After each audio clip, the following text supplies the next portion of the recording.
Welcome, immortals, to Geek Salad's retro movie reviews from the Geek Salad Podcast. I'm Andy. And I'm Mike.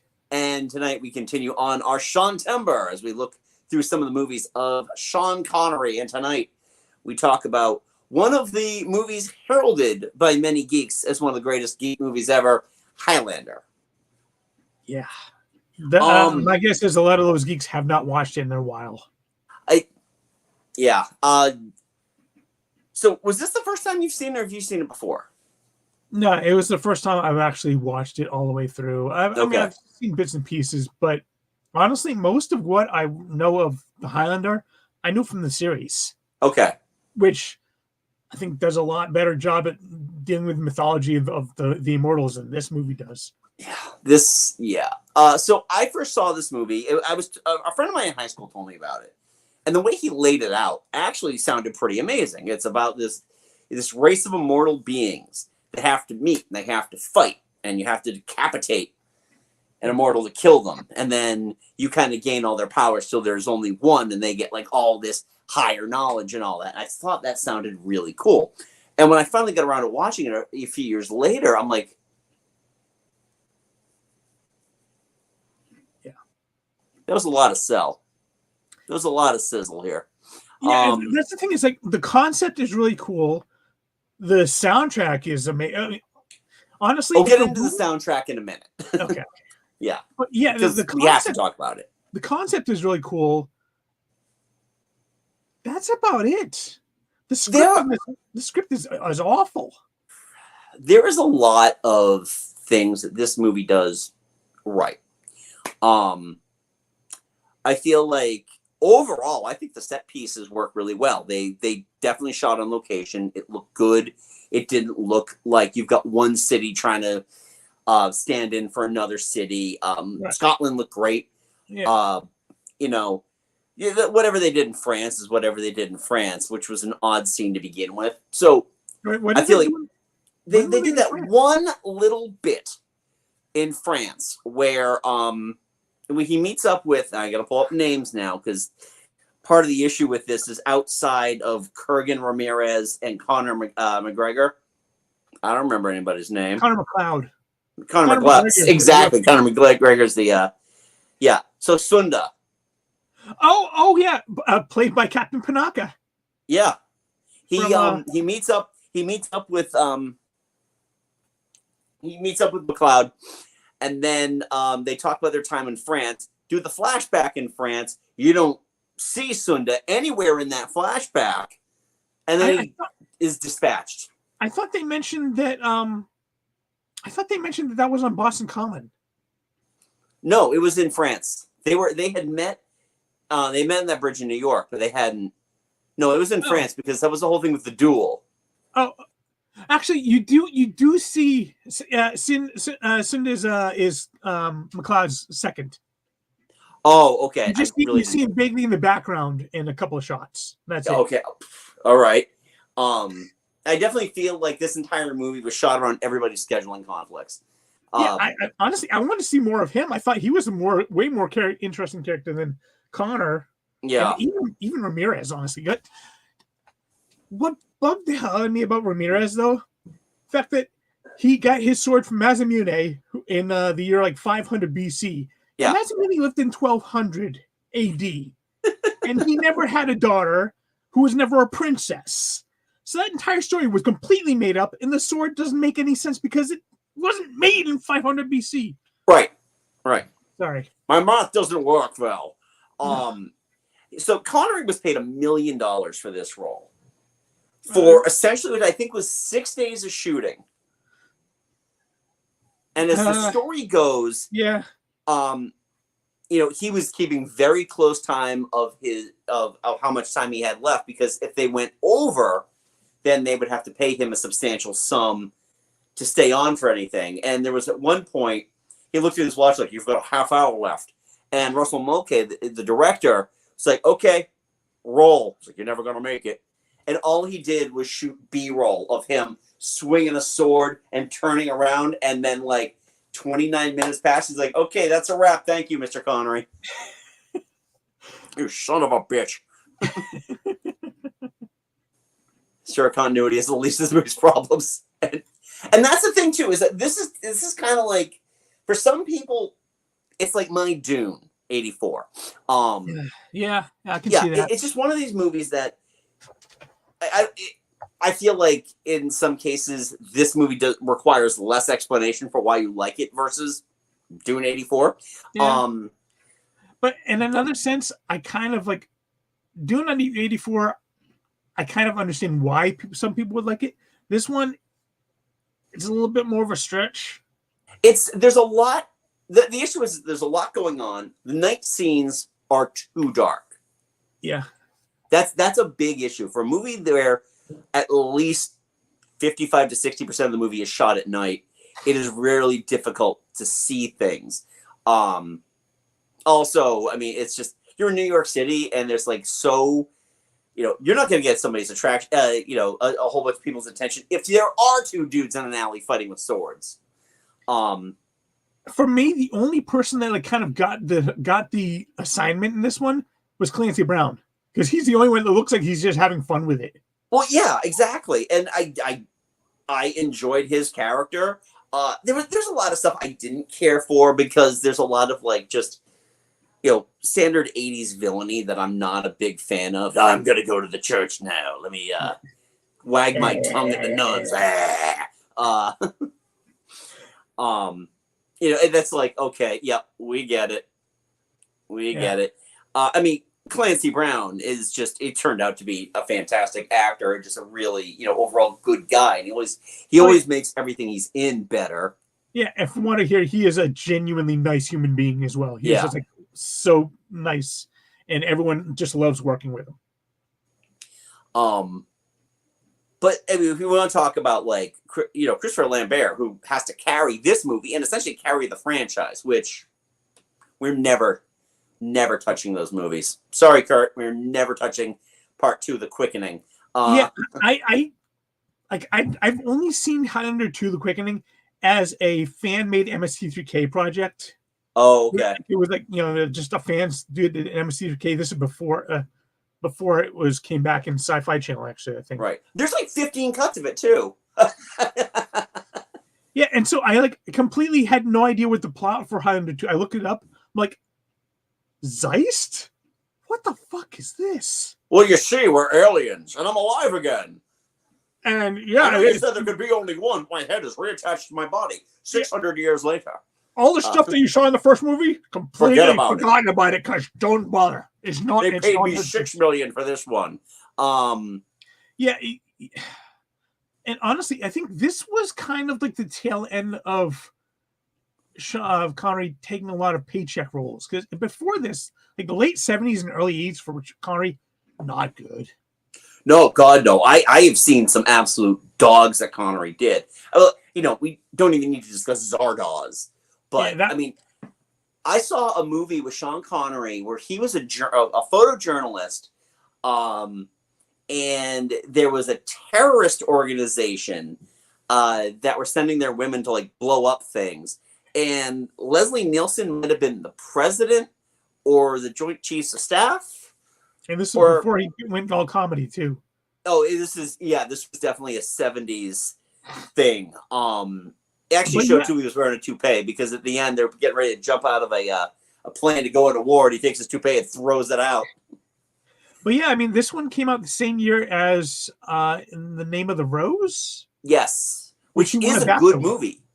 Yeah, he won a BAFTA award for that one, and like after this, he actually does several. I mean, because next year he does Untouchables. Next year he does The Untouchables and wins an Oscar. Yeah. So I mean, it definitely had been multiple paycheck roles, stuff that he was just showing up in. Not going to do Bond again after Never Say Never Again. That was like 2 years prior to this one too. 3 came out in '83, the same year as Octopussy. But all right. So Christopher Lambert is an interesting case. So, not his first American or British English language film. That would be Greystoke. Yeah, it's the first one he actually had King of the Apes. English in, though. He didn't have to speak English. A lot of grunts, maybe a little bit of English here and there that he just probably learned phonetically. But to his credit, he did learn to speak fluid English when he was cast. He's like, well, now I have to learn the English. And he did, but the transition from starting the filming until the end when they had to do all the post-production, his English got a lot better. So they had to dub all of his lines as ADR. Yeah, and then they had to get him to try and speak with a Scottish accent that mixed with his French accent. It was so... This movie's casting doesn't make any sense. There is a legitimate Scotsman, a proud Scotsman in this movie. He's playing a Spaniard. An Egyptian Spaniard. An Egyptian Spaniard. They've got the Frenchman playing a Scotsman. They've got an American playing a Russian. I'm trying to remember what dynasty he came from. It was one of the early dynasties. Kurgan. He's supposed to be Scottish. He doesn't Tommy Wiseau. That's a really good point.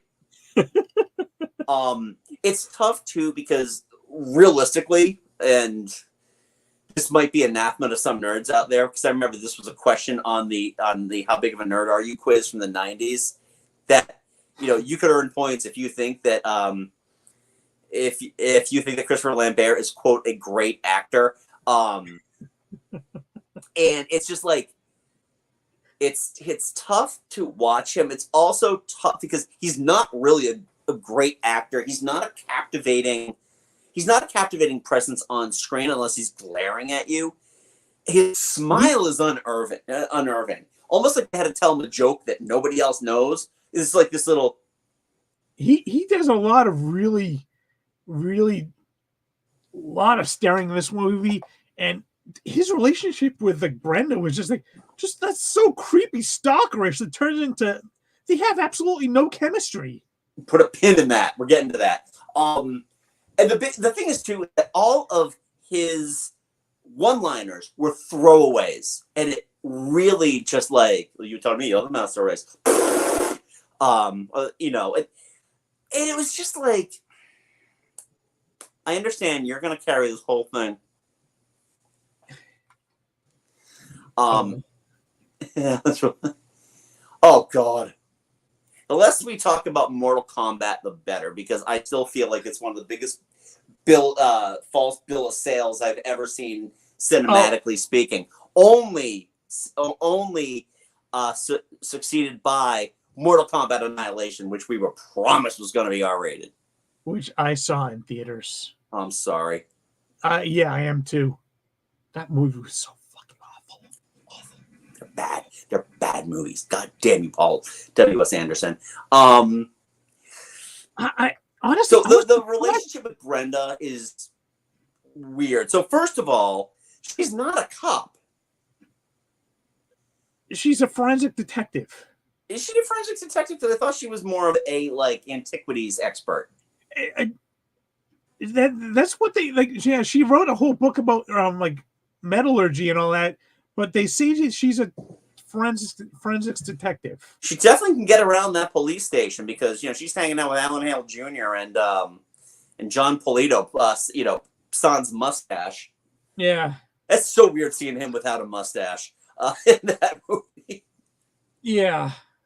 And Alan Hale Jr. is weird too because he was the chief in the TV series of Police Squad. Really? Yeah. Oh, Alan Hale, Alan North Jr. I think You're it's Alan right. North Jr. You're right. Alan North. It's Alan North, not Alan Hale. Alan Hale was the skipper. Yeah. Yeah, I remember him now. Yeah. Yeah. That slack-jawed look at everything. Anytime you told him anything, he looked like a dog who you're showing him a magic trick. Just... And then after they interview that guy who almost gets killed by the Kurgan, you never see them again. Nope. They just vanish. Cops are gone. That dude who had no backstory whatsoever other than, okay, well, if this movie were made today, another pin we got to put into, if this, he just kind of comes out, that dude should have been just wearing a fucking Punisher shirt. Yeah. It's like, yeah, I got my Uzi, the gun of the 80s, the least effective, death merchant. He didn't have a flak jacket on. I mean, something. It was just dumb. But his relationship with Brenda makes no sense. All of a sudden, it's like, okay, now I'm going to bare my soul to you. Now let's see your boobies. And then it's like, and okay. then you can set this Kurgan and McLeod can sense each other, and yet when he's like talking to Brenda and kissing her in the park, you can see him right behind her, and like you can't sense that he's around. What happened to the logic in this movie? Listen, the immortal cognition is very plot specific, okay? I didn't write this. The people in Zeist wrote that. The thing about that movie, the writing of this movie, I read it. The guy that the first writer for this movie wrote this script as a college as a thing for his UCLA college degree. So he wrote this as a senior in college. Good idea. Yeah. And then it was one of the other writers credited on this was one of the co-writers for Hunt for October, which is a brilliantly written movie. It's weird. This movie has all the markings of just studio interference after studio interference after studio interference after studio interference. I was going to movies in 1986. I was 14 years old, 1986. I have no memory of this movie coming out. Yeah. Ironically, it was the studio interference that caused Highlander 2, The Quickening to happen. Yeah, and then 15 different cuts of it, including the Renegade cut. Yeah. So yeah, the Brenda relationship doesn't make any sense. I did appreciate though watching the beginning of the movie, the wrestling match. So I'm like, oh, it's the Fabulous Freebirds. I knew you would. Tonga Kid. I knew you would. Yep. And I will say one thing: during the climactic battle, I was so glad that at least like Brenda managed to kind of save herself, and then he actually did save Connor from being killed. I was like, all right, at least she's not completely useless in this movie. No, exactly. She wasn't Princess Buttercup. No. Yeah. She at least did that. Yeah. And then, so let's talk about the good of the. What's up? One more thing that like, what the fuck was that ending? The Quickening, that animated monster things that decided to just swirl me. I don't remember that. I did not remember this. And what the fuck is going on here? Hey, we have $1,000 to finish this movie. Yeah, I was like, and the budget just ran out. Yep. All right, we're almost there. How much money do we have? We have $1,000. All right, make it look cheaper. Colin, whoever does animation for Looney Tunes. Oh my God! God help you if you've got windows during any portions of the Quickening. My God, it's like... all those cars in that underground parking lot gone. Wiped out. Yep. Probably not going to even get my insurance claim on that either. Yeah. So let's talk about the good in this movie, which is the Queen soundtrack. If it wasn't for that soundtrack, we're not still talking about this movie today. We're not talking about the movie. We're not talking about the sequel. This movie bombed in theaters. Right. Completely bombed. Right. And then they made a sequel, which bombed even worse. Right. So if it wasn't for that soundtrack, we're not talking about a series. We're not talking about sequels. This movie was rescued by VHS. This movie was rescued by VHS. Yeah. 100% was rescued by VHS. But they didn't release a soundtrack to it because all that music went into the Queen album Kind of Magic a few years later. Yeah. I'm fairly certain that also helped the VHS sales for this movie because like, oh, I really want to hear that song. I gotta watch the movie again? Okay, well, we'll just put it in the background. But I mean, I just trying to remember if any of the videos that said music by Queen. Now, the whole reason why Queen got roped into doing this is because Russell Mulcahy directed their biggest videos in the 80s. He directed Radio Gaga.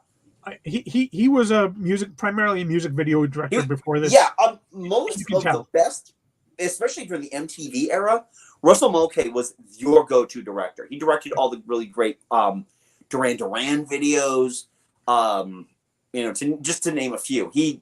Fantastic. Yeah. Fantastic director. In terms of music videos, he's done other stuff. Yeah, he's actually done some solid movies since And then. he's doing TV now. He does a lot of TV now. Yeah, I've got his filmography here. Um, yeah, I mean, movie wise, he really hasn't had anything. TV wise, he's got some stuff. He did do Resident Evil Extinction. Yeah, I know. I said some stuff. The Shadow with Alec That's Baldwin. right, with Alec Baldwin, which we'll be talking about later, sometime this year for the movies in 1994. Yeah, and his follow up to this was Highlander to the Quickening, which again was taken away from him by the studio investors. Yep, may as well be an Alan Smithy film. Oh, got the music in his best movie, Razorback. Oh man, Razorback is such a sits on the shelf at the video store type of movie. I am familiar with that. Okay, he directed the UK version of Pour Some Sugar on Me. Oh. Yeah, he primarily worked with Queen. Oh, he worked with Falco. But not for Falco's good one. Falco's good stuff. Yep, he directed The Reflex. Yeah, he worked with Billy Joel. He directed The Wild Boys. Oh, he did a couple for Fleetwood Mac. Yeah.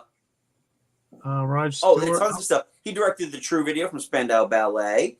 There's something I should know, which I think might artistically be one of Duran Duran's best videos. Rio, Hungry Like a Wolf. Right. Jesus, Allentown. So you got your Billy Joel in there. Save a Prayer. Pressure. Jesus Christ. Version 2 of Talk Talk by Talk Talk from the album Talk Talk. Wait, Pressure? Huh? Pressure, you said? Pressure. Billy Joel. Oh, I was like, Rod Stewart's Young Turks. Yeah, when you said Pressure, I thought you meant Under Pressure, which is my favorite David Bowie song. Yeah, gotcha. Oh, it's David Bowie and Queen. Oh yeah, I mean, I'm going down this list, man. There's just tons and tons of stuff. The video for White Punks on Dope by The Tubes. Planet Earth, yeah. Turning Japanese by The Vapors. He directed that. So, astounding music career. So being able to get Queen to, be like, yeah, sure, we will do you this solid. This will sell the movie. And then nobody went to go see the movie. And then they ended up being able to profit off the music afterwards, just putting out as an album, being like, well, this work is already done. We don't have to do anything. And Princes of the Universe was actually the theme song for the TV series as well. So right. Easily the best song on this movie, I think. Yeah. I mean, Who Wants to Live Forever is a great song, too. Yeah. Not a big fan of A Kind of Magic, the song. Yeah. But I never really cared much for the Queen, just snap jazz type of stuff. I get you. Yeah. I understand why people like this movie. I really do. And I don't want to take anything away from people who like this movie. Kurt, many people I know on Twitter also have been like, I do love that movie.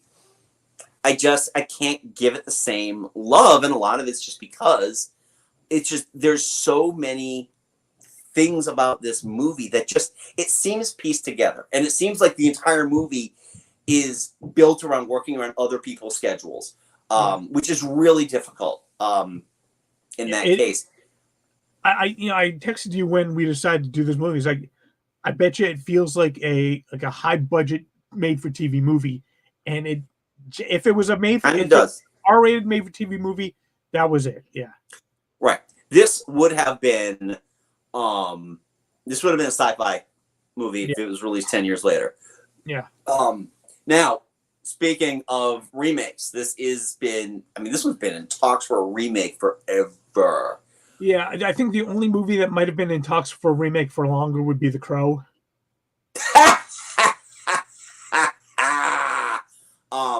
Yeah, usually it's not good when the preview screenings say your movie is unwatchable. But yeah, and this was, and take what you will about the casting. It's Henry Cavill. That's supposedly I don't think a single inch of film has been processed for a remake. Yeah, I think it's still in very, very early post-production because it's been in early post-production for years.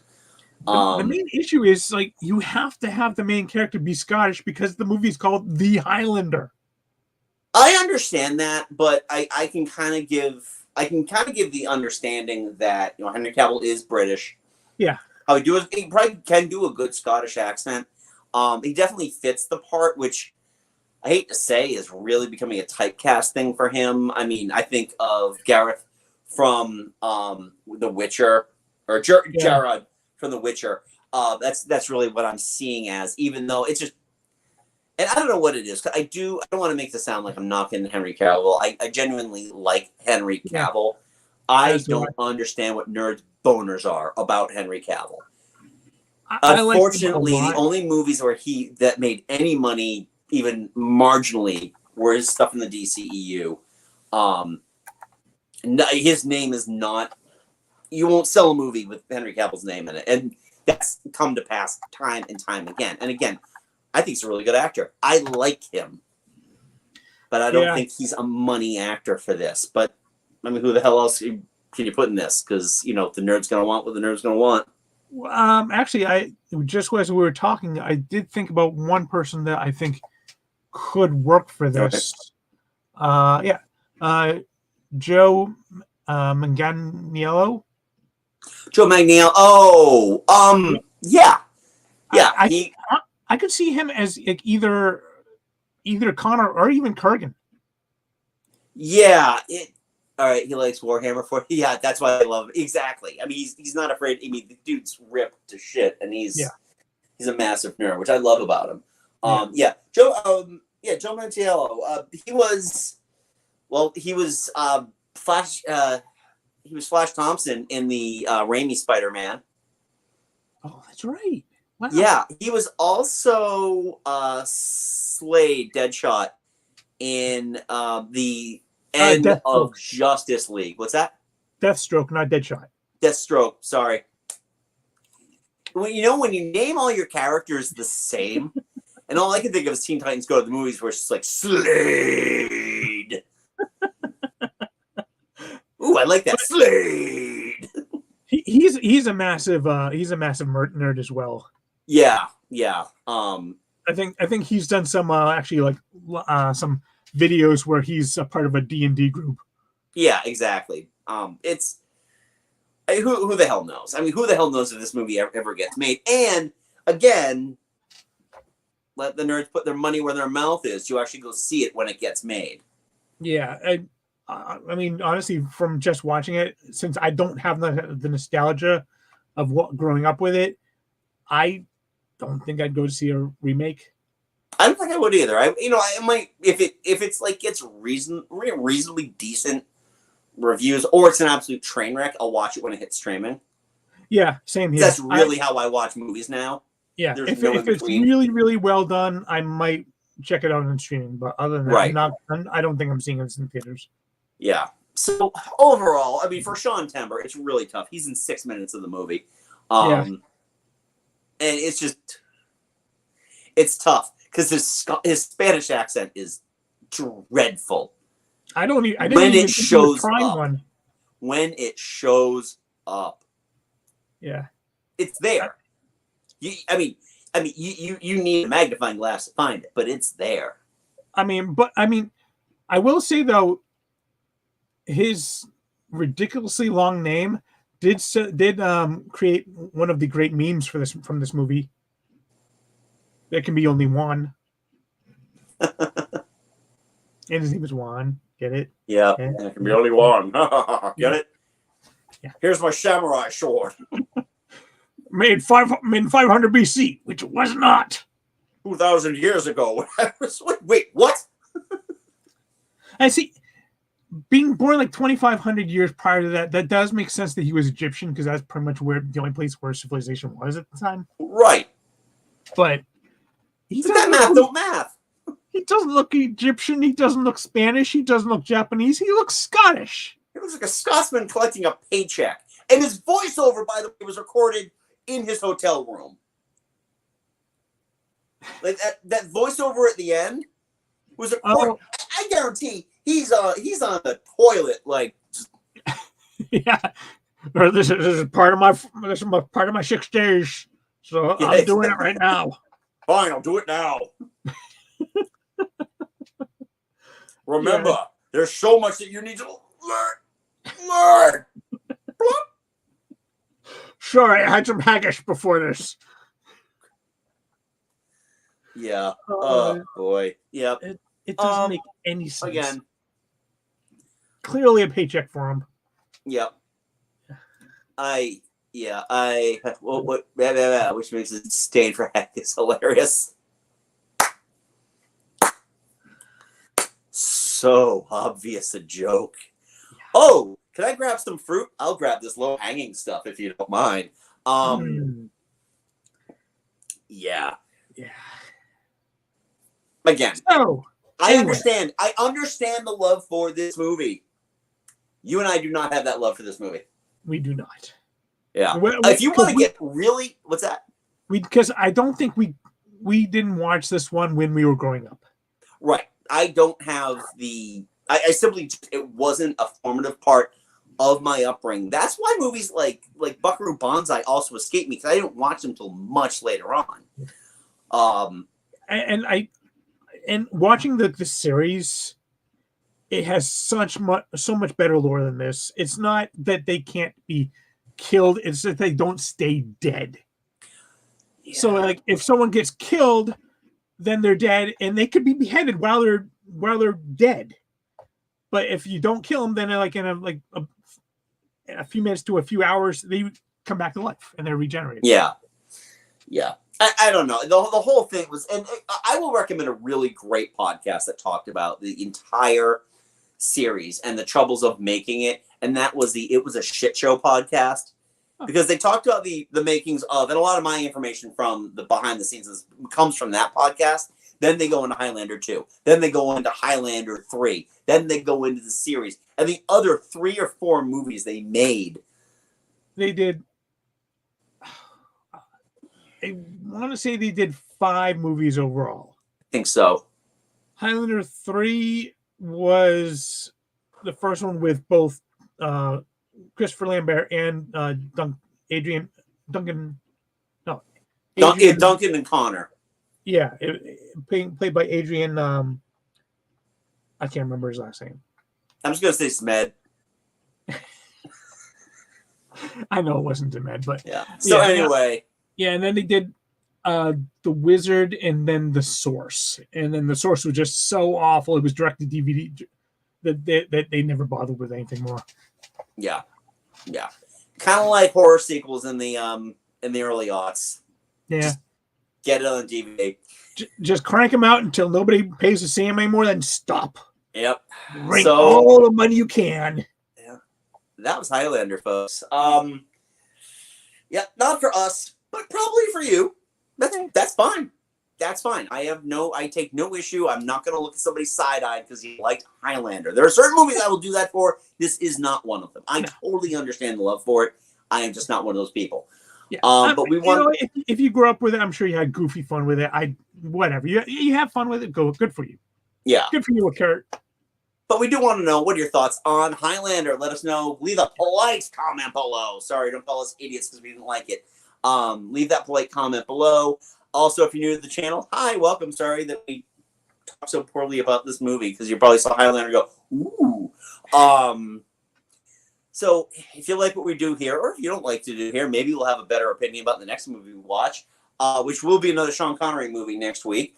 Hit that subscribe button. Give this video a big thumbs up. Helps us in the algorithm. And we also host a podcast called Geek Salad. You can check that out wherever you get your podcasts. If you're going to rate us 5 stars on Apple. It doesn't matter if you even listen to it. Just give us the 5 stars. It helps us, because all that matters in this world. But we do have a new episode out about power ballads. So by all means, go check that out. Great episode. We got another episode coming up in the month of October sometime. If you are on our Twitter page, which is at Geek Salad Radio, make sure that you are checking out our feed, because we are doing, as long as it takes, we are doing a bracket ranking of every Saturday Night Live cast member for our next episode, where we are going to rank some of those cast members. We got a bracket ranking going right now. The polls only stay up for a day, so make sure that you get in there. And both for your favorite male and female performers, they have to have been with the series for at least 3 seasons, with the exception of the original cast. And you're please only rate them on their output from the show. Don't think of the movies or anything else that they did after that. So check those out there. We're also on Blue Sky and Threads, but sorry, we just don't go on Blue Sky or Threads. We're also on Facebook, by the way, at Geek Podcast. I think that's about it. I think I've rambled long enough. So, anyway, immortals, until next time, I'm Andy. I'm Mike. Go forth and be nerdful. We'll talk to you later. Please don't ever do that again. Do it all month.